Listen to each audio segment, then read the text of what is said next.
नाज़रीन अस्सलाम वालेकुम। मैं एडवोकेट खुशहाल खान और आप देख रहे हैं मेरा यूट्यूब और फेसबुक चैनल लाइव विद खुशहाल खान।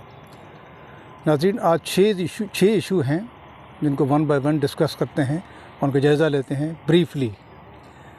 पहला ये है कि अरशद शरीफ के कातलों के ख़िलाफ़ सबूत मिल गए हैं, कंक्रीट सबूत, इनका जायज़ा लेंगे मुख्तसरन। उसके बाद ये है कि वकला तंजीमों को तकसीम करने की कोशिश की इलेक्शन को मज़ीद आगे ले जाने के लिए, ताकि वकला इकट्ठे ना हो सकें, ये जायज़ा लेंगे। सुप्रीम कोर्ट का फ़ैसला, उसके नताइज क्या हो सकते हैं।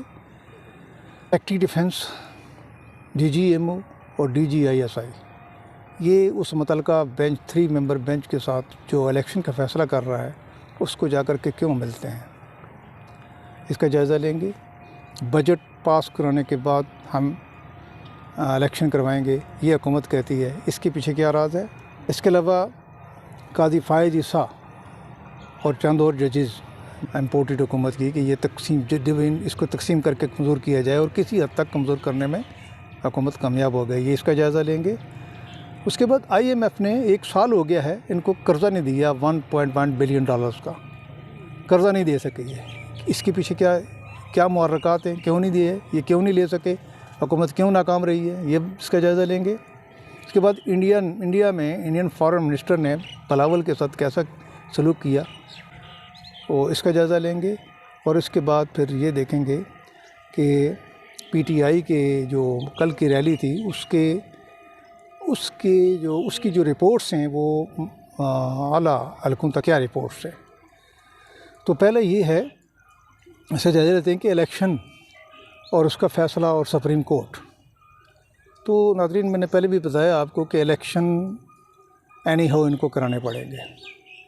सुप्रीम कोर्ट का फ़ैसला इनको, ये जो इन्होंने डिफाइंस कर दिया है, 14 मई को जो हुक्म था उसको तो डिफाइंस कर दिया, खिलाफ वर्जी कर दिया, उसके नताइज ये भुगतेंगे। ये हो नहीं सकता कि ये ना हो। मैं शुरू से कहता आ रहा हूँ कि इलेक्शन इनको कराने पड़ेंगे, ये कराएंगे। ये सुप्रीम कोर्ट अब इनको बताएगी, बेशक कमज़ोर होने के बावजूद। ये नहीं हो सकता कि ये ना हो सकती। और इसकी ये जो कहते हैं ना, बजट पास करा के हम इलेक्शन करवाएंगे, उनका मकसद ये है कि मौजूदा चीफ जस्टिस अता बंदयाल चला जाएगा, सितंबर में रिटायर हो जाएगा, इसकी जगह काजी फ़ायज़ ईसा आएगा, इसका हम अपना फ़ैसला करा सकेंगे। इन द मीन टाइम सदर जो PTI का है इस वक्त, वो भी सितंबर तक वो भी अपना टेन्योर पूरा करके वो भी चला जाएगा। तो सदर भी हमारा अपना होगा, सुप्रीम कोर्ट भी होगा, पार्लियामेंट तो वैसे भी हमारी, हुकूमत तो वैसे ही हमारी, और जनरल तो हमारे पास, एस्टेब्लिशमेंट तो वैसे ही हमारे साथ है। वो तो हम चोरों को तो भरपूर मदद कर रही है हमारी। तो ये इनके मकासद हैं, बजट पास करा के इलेक्शन करेंगे, ये कहने का मकसद ये है इनका, और कुछ भी नहीं है इसके अलावा। बजट पास करा के ये क्या कर लेंगे, और अगर इसमें नाकाम हुए तो उनका मकसद ये है कि हम बजट में कोई इतना एक रिलीफ दे दें। इनको पता है अगली हुकूमत तो हमारी नहीं आनी, तो जो नई हुकूमत आएगी वो कर नहीं सकेगी, तो वो भी हमारी तरह जो है ना, इसी तरह बदनामी का बास उसका भी बने, और लोग उससे भी मुतनफ़र हों, वो हुकूमत भी अनपॉपुलर हो, बल्कि वो हुकूमत ना कर सके। ये इनका है। ये इनका आवाम के साथ हमदर्दी का कोई किसी किस्म का दूर का वास्ता नहीं है। कभी आपने देखा कि इन्होंने कौमी असम्बली का कोई इजलास बुलाया हो, कोई अर्जेंट मीटिंग इसलिए बुलाई हो कि आवाम के कोई किस तरह से रिलीफ दिया, उनको मेडिसिन में क्या रिलीफ दिया जाए, रोज़मर्रा अशिया की चीज़ों में क्या किस कदर रिलीफ दिया जा सकता है, क्या किया जा सकता है। फिर सबसे बड़ी बात यह है कि हम खुद कितने अपने अखराजात में कट कर सकते हैं। ख़ुद तो ये है इनकी हालत कि इन्होंने कोई 84 मशीर और वज़ीर रखे हैं, वो सिर्फ इसलिए रिश्वत के तौर पर रखे हैं। उनको मराद दी गई हैं, टैक्स एंड प्रिविलेजेस दी हुए हैं, बिजली का bill free, transportation free, air ticket free, रिहाइश फ्री, बिजली के बिल फ्री, और इसके अलावा उनके बेशुमार TADA। तो जो IMF नहीं दे रहा है ना इनको, जो 1.1 बिलियन 1 साल से नहीं दे रहा है, उसकी वजह ये है कि वो ये बताते नहीं है, लेकिन उन्होंने ये कह दिया है कि आप सीरियस नहीं हो। वो ये इनको बताते हैं कि आप सीरियस नहीं हो। वो उनको इशारतन भी बताते हैं कि आप सीरियस अगर होते तो आपके जो अखराजात हैं ये बताते हैं कि आपको तो ज़रूरत नहीं है कर्ज़ों की। मतलब जो इन्होंने लोगों को जो इन्होंने बड़े ओहदों पे रखे हुए, जिनसे इन्होंने काम करवाने, एग्जीक्यूट कराने हैं गलत काम, उनको टैक्स एंड प्रिविलेजेस, उनकी जो मराहत हैं उनकी वापस नहीं लेना चाहते कि वो काम नहीं करेंगे फिर हमारे लिए। तो ये वो सारी चीज़ें हैं जो मिल मिला के कि ये लोग सीरियस नहीं है। अगर ये अपने मुल्क के साथ सीरियस हों तो ये अपने अखराजात कम करें, अखराजात में कट कर दें, तो ये आधा मसला इनका यहाँ से हल हो जाता है। लेकिन नहीं, ऐसा नहीं करेंगे ये, इसलिए इनको कर्ज़ा नहीं मिलेगा। ये मैं पहले भी आपको कह चुका हूँ कि कर्ज़ा नहीं मिलेगा इनको, किसी भी सूरत में नहीं मिलेगा। फिर भी ये कहते हैं कर्ज़ा नहीं मिलेगा, तो हम इसको सवाल करेंगे कर्ज़ा नहीं मिलेगा आप क्या करेंगे? देखें जी, इमरान खान ने ये कर दिया। अब ये कहते हैं वो, अब सवाल ये होता है कि करेंगे क्या, लेकिन जवाब उल्टा होता है इनका। सवाल गंदम और जवाब चना इनका होता है। आप देखें टीवी पे जब आए, आप देखें इनके टॉक शोज़ देखें, आप हैरान हो जाएंगे। ये लोग हैं और ये दजाली मीडिया, इन चीज़ों को, मेरा मकसद ये चीज़ें तो पुरानी हैं, ख़बरें सब पहुंच चुकी हैं आप तक। मैं उन चीज़ों को हाईलाइट करना चाहता हूं जो इस दजाली मीडिया ने इग्नोर किया हुआ है। भाई आप देखें ना, DGMO ISI का DG और सेक्रेटरी डिफेंस जा कर के क्यों मिल रहा है?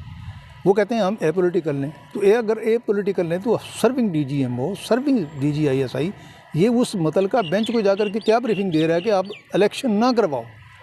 अब ये राज तो नहीं रहा, ये तो ओपन हो गया है। तो जजों ने भी कह दिया है कि हमें जो है ना, आर्मी वाले भी कह रहे हैं कि इलेक्शन ना हो।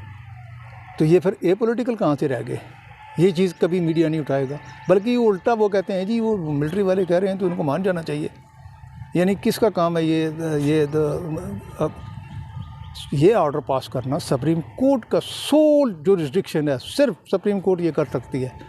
तो ये आर्मी वाले कहाँ से आगे आके वो उनको बता रहे हैं, उसको बता रहे हैं कि जी इलेक्शन हमारे हक़ में नहीं है। तो वो उनको क्या बताते हैं भाई? उनको नहीं पता कि इलेक्शन हक़ में है या नहीं। कॉन्स्टिट्यूशन क्या कह रहा है, उसमें तो बिल्कुल क्लैरिटी है कि इलेक्शन होंगे not with in 90 days, single day वो कहते हैं ऊपर ना हो। ये तो कॉन्स्टिट्यूशनल रिक्वायरमेंट है, इसको तो अवॉइड कर ही नहीं सकते। तो ये फिर इसको क्यों उस पर कायल कर रहे हैं? क्यों? मतलब ये है कि दबाव डालें, जजेस डर जाएं, वहाँ से कोई वो एक्सक्यूज़ निकाले और इसको नज़रिया ज़रूर दोबारा वो जस्टिस मनीर वाला आ जाए इसके ऊपर। लेकिन सुप्रीम कोर्ट डटा हुआ है, वो अपनी देगा, वो अपनी जजमेंट देगा और इनके धुएँ निकलेंगे इंशाल्लाह, इनके कानों से धुएँ निकलेंगे, आप देखिएगा। इसके अलावा जो मैंने आपसे बात की कि अरशद शरीफ के जो कातिल हैं, उन कातिलों का एक क्लू मिला है उन कातिलों तक पहुंचने के लिए, और बहुत कंक्रीट क्लू मिला है, और वो एविडेंस के साथ चंद दिनों तक बाहर आ रहा है। चंद हफ्तों में इंशाल्लाह ताला, या महीना लग जाए, वो ये चीज़ बाहर आ जाएगी। ये कैसे कौन कौन लोग इन्वॉल्वमेंट में, ये जिन लोगों का नाम लिए हैं अरशद शरीफ की माँ ने, या चाहे कल परसों जो इमरान खान ने अपनी रैली में जो बताया है, तो ये एक बहुत बड़ा ब्रेक थ्रू होने वाला है, अरशद शरीफ के कातिलों तक पहुंचने वाला है। ये जैसे कहा जाता, बुज़ुर्ग कहा करते थे ना कि जी कत्ल कभी छुपता नहीं है, ये बेगुनाह कत्ल ये कभी छुपेगा नहीं। आप देखिएगा कि ये जो है ना निकल आएगा, ये इंशाल्लाह ताला ये कभी नहीं छुपेगा ये।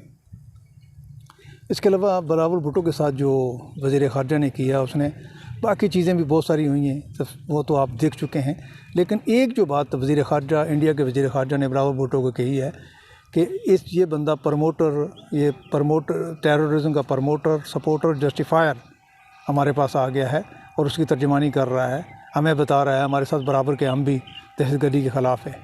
और वो ये कहता है कि इसकी पाकिस्तान की क्रेडिबिलिटी क्या है, वो क्रेडिबिलिटी को क्वेश्चन करता है, और वो कहता है कि इसकी क्रेडिबिलिटी तो इतनी तेज़ी से गिर रहा है कि इनके अपने फॉरेन एक्सचेंज रिज़र्व से भी ज़्यादा तेज़ी से गिर रही है इनकी क्रेडिबिलिटी।